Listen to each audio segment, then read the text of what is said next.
So it should be no surprise to you that inflation is here, as I'm sure you've already seen it in rising gas prices, rising store prices, and rising prices in general. Well, in today's video, I have 3 really good tips on what you can do to combat inflation to save in 2022. If that's something that interests you, make sure to go ahead and leave a like to get this video onto that algorithm, subscribe for future content, and hit that notification bell so that you are notified every single time I upload a video.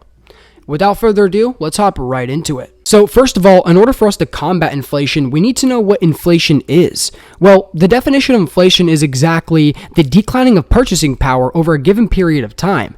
So, for instance, I'm sure you guys have all heard the saying of your grandpa, "I used to be able to buy a gumball for a penny." Now, if you go into any gumball machine in any type of public store or restaurant, it's about 50 cents just for a gumball. It's absolutely ridiculous. So to give you guys an understanding of where we stand on inflation now, an article was published in January of 2022 that stated that we actually hit a 40-year all-time high as inflation rates hit 7.5%. This is absolutely crazy considering that the average rate of inflation has been 3.1% since 1913. So to combat inflation, we're going to have to start off with the most important part of this process, and that's going to be saving. Saving is very crucial, yet statistics show that almost no American does it. So this begs the question, why exactly don't Americans save? A survey was done by CNBC that stated that most Americans believe the reason they don't save is because of quote-unquote expenses. Statistics show that 67% or 2/3 of the American population have less than $1,000 saved away. It makes you think that if you make an average of $24,000 to $36,000 a year, which is actually minimum wage, then you're not even saving one paycheck out of the entire year. So one of the tricks that you can use to start saving is recording and tracking your expenses. This is going to be very helpful and very beneficial to every single one of you that follows this option.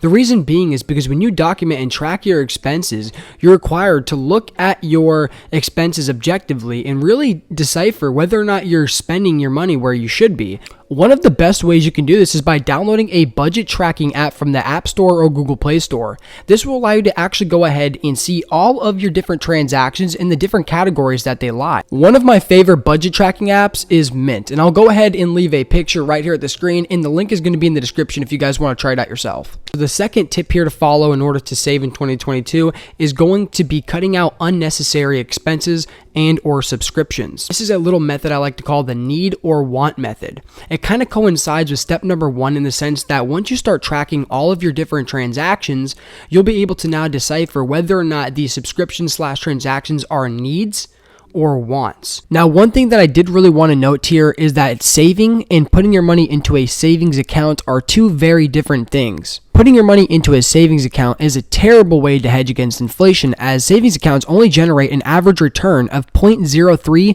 to 0.06% in annual returns. And final tip here for saving in 2022 is going to be being more frugal. In 2022, a lot of people find themselves buying things that they do not really need, like eating out a lot, buying unnecessary subscriptions. The way that you can be more frugal is once you start documenting all of your different transactions and you've already created your wants versus your needs list, now you'll be able to get a great idea of where your money is going, and then you can actually start implementing that and being more frugal. The next best way that you guys can hedge against inflation is going to be investing. There are many ways that one can invest. You can invest into gold, real estate, crypto, or even stocks. But in today's video, I'm going to give you guys just one of my very best ways to invest. And if you guys do like the topic of investing, stay tuned as I will be releasing more future content on this topic. One of the safest ways that you guys can invest is going to be the S&P 500 ETF.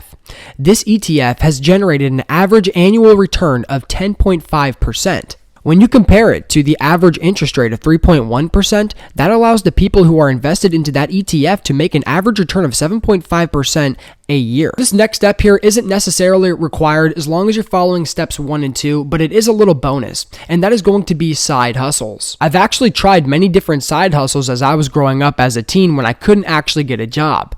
Some of the best side hustles that worked for me were mowing lawns, pressure washing, car detailing, and drop shipping. Now, I don't need to tell you guys that you need a lawnmower or a pressure washer to do the lawn mowing or pressure washing part of the side hustles. Of course, you already know that. But one thing I do want to mention here for one of the side hustles that I do definitely enjoy is the drop shipping. Drop shipping is revolutionary as anybody can do it in their home with their own laptop. That's going to be it for today's video. If you took anything away from this, feel free to leave a like. Also, if you don't mind subscribing, I'd greatly appreciate it. And hit that notification bell if you want to get notifications every time I upload a video. And for now, I'll see you guys in the next one. Peace.